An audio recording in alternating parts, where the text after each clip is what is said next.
Hello everyone, welcome back to another Thoughts video.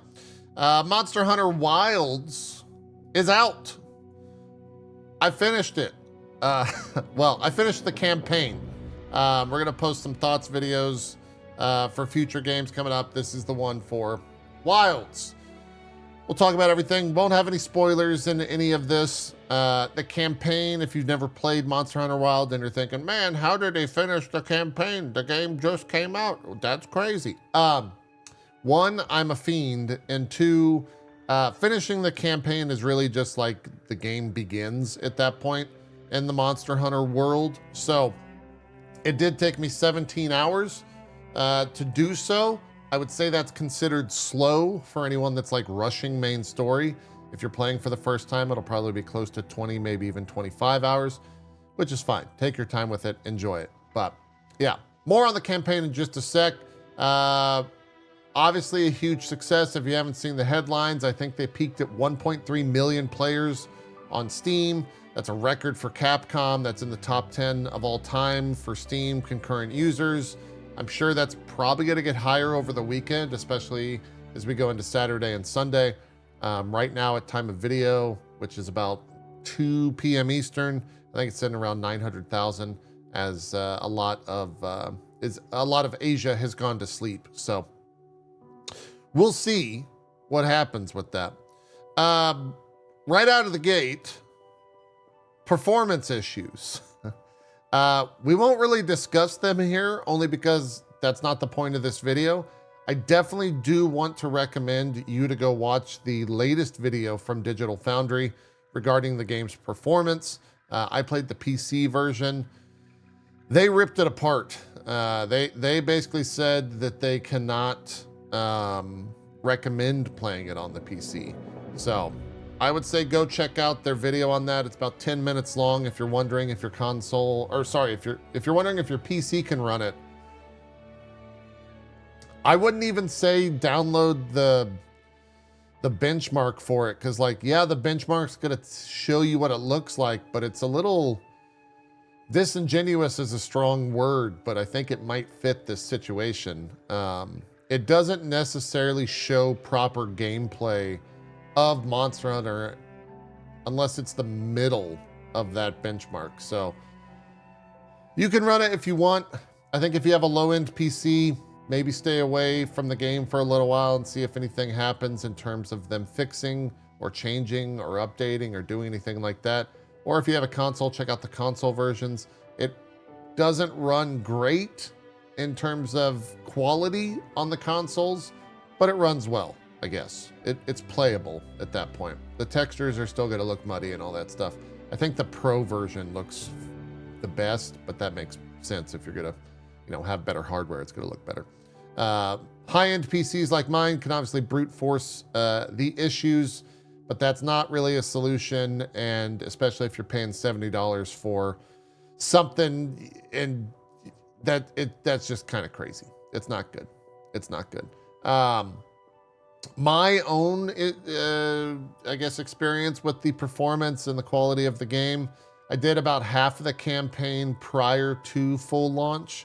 So I didn't have access to the highest res texture pack, which you have to download extra as DLC. Once the game launched last night at midnight Eastern, I was able to grab that texture pack and played that back half of the game with the texture pack. It ran, I wouldn't say it ran great. Every once in a while, it would dip to like mid 50 FPS. Non-combat was around 100. I would say most combat was anywhere from the 60 to 80 range. The frame timings apparently are all over the place. That's maybe one of the biggest issues. The game is also very CPU bound. So even if you have a crazy GPU, if your CPU is not the latest and greatest, that can cause some issues as well. So yeah, I know I started this out and said, hey, I'm not going to discuss performance issues, and then I started discussing performance issues. Go watch the Digital Foundry video. Those people do it best. Anyways, here are my thoughts on kind of the campaign. We won't have any story spoilers or anything like that in this thoughts video as usual. I'll just give my my commentary without saying anything specific. As I already said, 17 hours-ish is about what it took For me to finish the campaign, that is on the slow side, I played Hunting Horn, which is not my normal weapon. I usually use hammer through these types of games. I think I used Hunting Horn for Iceborne, and then obviously the whole Fatalis run was hammer as well. I might go back to hammer. You can have 2 weapons. I don't know. I'm enjoying Hunting Horn. It's pretty fun, but yeah, wanted to play a new weapon ultimately. I think hammer is still in a really good place. Story-wise, campaign-wise, I think it is the best story in Monster Hunter to date. Obviously, if you've played Monster Hunter, that comes with an asterisk because 1, the game's not known for its story in the first place, and 2, just that doesn't mean that it's a great story. But it's the best story in Monster Hunter to date. Capcom at least tried. I don't think it was a bad experience when it came to the story. There was nothing that I hated. Nothing that was, you know, it's not revelatory writing. It's very simple understanding, all that type of stuff. I will say that some of the monster fights, and I'll talk about the monsters specifically a little bit later on, but the cutscenes and the experience and the epicness that they kind of all tied into this very cinematic experience, really enjoyed that. Definitely best in the series for me. It's got some badass moments that you know, you can get really excited about, and that's why I play those games. These games is that power fantasy. Difficulty wise, this is obviously a big conversation, and kind of always is a big conversation every single time a new Monster Hunter comes out. Is this game getting easier and more streamlined and more you know, available to the masses? Yes, just a blanket yes across the board for all that. Does it mean the game's bad? No, it doesn't mean the game's bad. I carded 4 times during the entire campaign, during the 17-hour experience. Some of that was done in multiplayer. Most of that was done solo. I think the difficulty felt fine for low rank. I know a lot of people are kind of doom and glooming that like, oh, this game's so easy and they're trying to like make sure that everyone can play it. Well, yeah, they're in the business of selling video games. That's just how it is. That makes sense. If that really frustrates you, then don't play. I can't speak to high rank yet. I've only done a single high rank hunt, but the entire campaign is low rank. In the beginning is very easy. It starts to ramp up though, and you start to get to, you know, some more mechanically interesting monsters about halfway through. And I had a great time, you know, experiencing those and kind of figuring out the different arenas and all that stuff.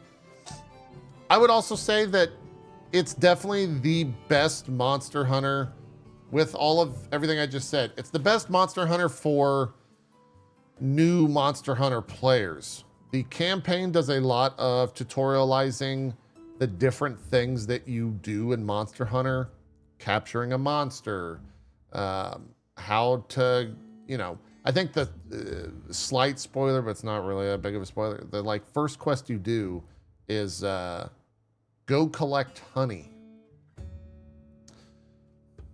which, yeah, that's probably a pretty good thing to instill in your players, is to get some honey so that you can craft mega pots, because you're going to be chugging pots for the next, you know, 40 to X amount of hours.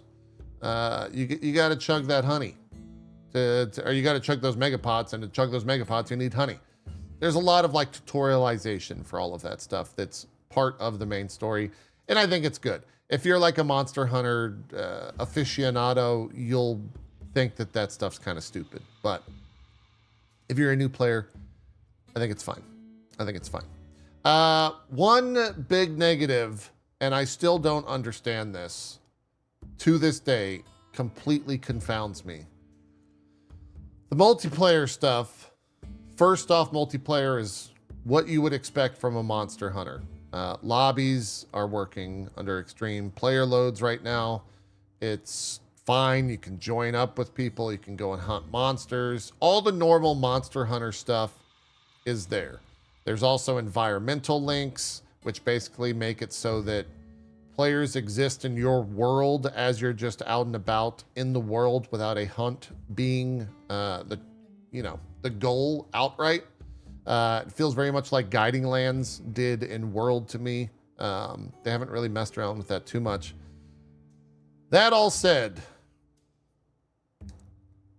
I don't understand what Capcom is doing with the ability to co-op a campaign.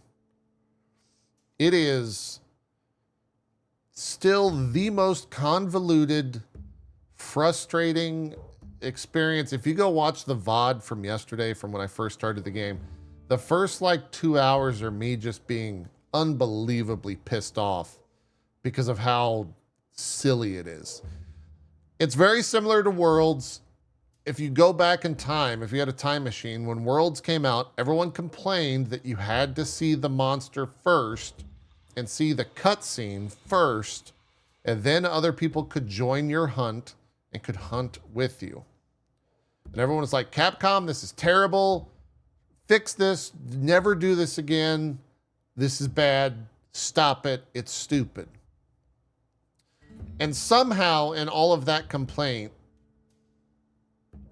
what Capcom heard was, all right, so the players want to watch the cutscene solo, but what if after they see the monster, we automatically invite everyone in the lobby? And they were like, yeah, that's it. That's it. That's how we solve it. No. Make it so you start, everyone watches the cutscene together, and then when the cutscene ends, all 4 people drop there. Because right now what you do is the cutscene ends, and if you're the person that everyone's joining, you jump on your secret and you just circle around the monster until everyone can join. That's stupid. Why is it like that? I don't know. I'll never know. It's bad. It's really frustrating. It's not a good system when it comes to co-oping the campaign, and I really don't understand why they didn't remedy that. Because there's even fights in the in the campaign, that when you kill the monster, it goes straight into a cutscene. And everyone is synced to watch the cutscene. So they have the ability, I guess, my understanding would be that they have the ability so that everyone can see the cutscene at the same time. I don't know. It's bad. I don't like it. They should fix it. Maybe for the next Monster Hunter in 10 years, they'll fix it. We'll see. Monsters. Let's talk about the monsters. The Monster Hunter and Monster Hunter. The monsters in Monster Hunter. I'm gonna say monster again. I loved all the monsters that I fought so far. I definitely have some highlights in the entire series in this game that I've seen for the first time. They're great. For those that have played, without spoilering, let's just say the one that freezes when it walks. Not a spoiler, but that's my favorite monster. Well, that and the final boss. The final boss is probably... It's really badass. It also still has a bunch of old favorites that everyone would expect from the world of Monster Hunter. I think there's like 29 in total right now in low rank and finishing the campaign. I feel like I've seen maybe half of those. I mentioned the final boss. It's definitely my favorite final boss in modern day Monster Hunter by a large margin. It's incredible. The music is insane. They don't do what I think other Monster Hunters have done for their final bosses and try to create this like very unique, experience where it's like weird mechanics and you're like chopping off certain things and then it becomes like a tentacled monster thing. They don't really do that. This is just like, nope, this is a badass monster. You're gonna fight this badass monster. You're not gonna have to deal with like weird mechanics that you've never experienced in the campaign up until this point. A la Worlds finale, for those that have finished that game. But yeah, it's just a badass fight. I loved every second of it. The music really, really matches the epicness. And the entire time, I just had a giant smile on my face as I beat the piss out of the monster. It was great. What else do we get? Obviously, if you have monsters, you get armor from all the monster. I love all the armor so far. They really knocked it out of the park. The weapons also seem awesome from those that I have seen. I'm waiting to play with my my hunter group to see their like. I haven't seen the switch axe stuff. I haven't seen the dual blade stuff, and I haven't seen the bow stuff because that's what the rest of my group's using. So I didn't want to spoil it for myself, so they could use them in case one of them was watching the stream or whatever. But yeah, I loved everything. Hunting horns always look good. Huge. Silly. I liked all the armor. I also like that in the in high rank, that if you craft a high rank armor, it will exist as a layered armor right from the jump. Really good stuff. Really big fan of that. I like it a lot. I've mentioned music multiple times through this. The music starts out very simple. This right here, I think, is the village music. It's just good vibes. I love it a lot. By the end of it, you're listening to like giant orchestral, epic organs, just crazy nonsense music happening that is 10 out of 10 and really gets the blood pumping, and it's awesome. It's good stuff. It's really good stuff. I do want to make really one quick note about the menu system, because people in chat were asking me about this specifically, and then we'll kind of talk about some more nitty-gritty Monster Hunter stuff before we wrap up the video. If you hated the menu system in the past, you're gonna not enjoy this. It's, for some reason, the answer for Capcom when it comes to adding new things is throw it into the menu system. And so now the menu, it's just like there's menus with menus in them and sub-menus, and it's all over the place. So no, they didn't really improve on that. You do have access to a ton of different things, but it's all through a very, I would say, convoluted menu system. So nitty-gritty Monster Hunter stuff. This is just like small changes to the normal Monster Hunter formula that I thought are good. Food this time around. The act of eating food in Monster Hunter gives you buffs. It's now a timer instead of needing to eat before every hunt. When you eat, it's like a 60-minute, food buff. So you don't have to constantly eat. I think that's great. That being said, there's no chef prep. There's no Palico that I've seen yet. Slapping some meat. So, yeah, not the biggest fan of that. There's no real cool chef animations, but there is like food animations that exist, especially during the campaign. I'm enjoying the decoration changes. Decorations are things that you can slot into later upper echelon gear. They are split between weapon and armor decos, which I'm kind of a big fan of. I'm into that idea because it makes farming and target farming a little bit easier, and hopefully it will mean that you're not going to be like farming forever for, an attack gem or a maestro gem or a critical exploit gem or whatever. A gem being a deco, to use the correct terminology. Part farming seems easier this time around, but I can really only speak for low rank. I'll be starting high rank farming later today. Pretty much if you kill a monster, you're going to be able to craft most armor pieces. Very few times did I ever have to go back and hunt a monster again, unless I wanted to craft like the full weapon, the full armor set and the weapon. But things died pretty quickly in low ranks, so part farming seems easier, at least in the campaign. Can't speak to high rank. I guess check back on the stream later on that if you want to know the answer. What else? Flinching from friendly weapon attacks is being reduced.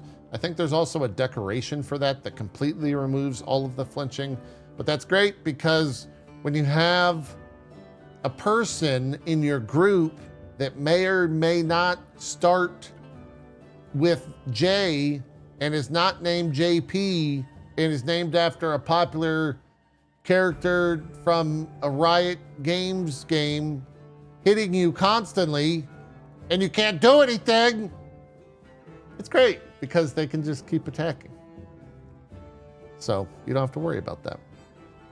I had a lot of people talk about or ask me about, like, is there any growing of herbs or anything like that? There's a ship. I haven't found the ability to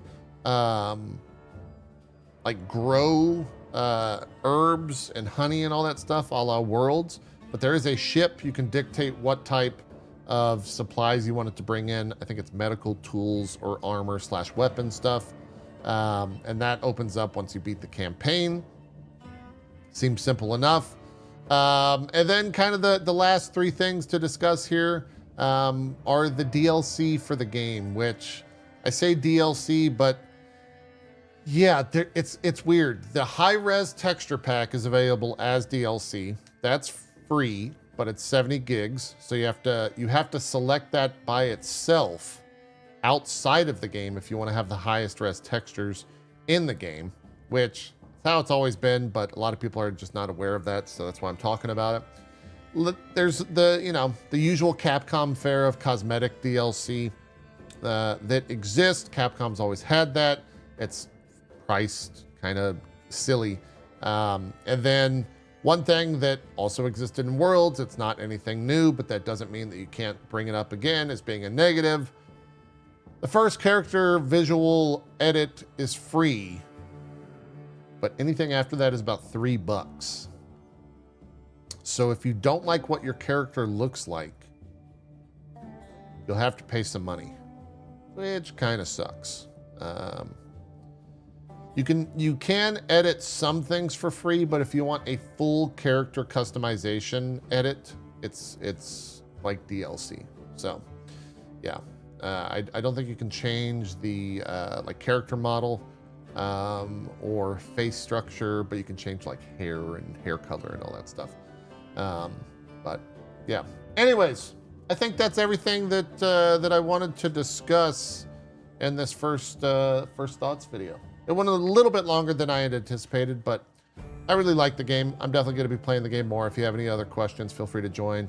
The Twitch stream or the YouTube stream, I'll probably stream everything on YouTube as well, so those VODs will be up. But for now, that's it. Thanks so much for watching. We'll see you next time. I'm out. I don't really have an intro for this, or an outro for this. Like, I don't have an outro for the channel. Zippity bop shabop.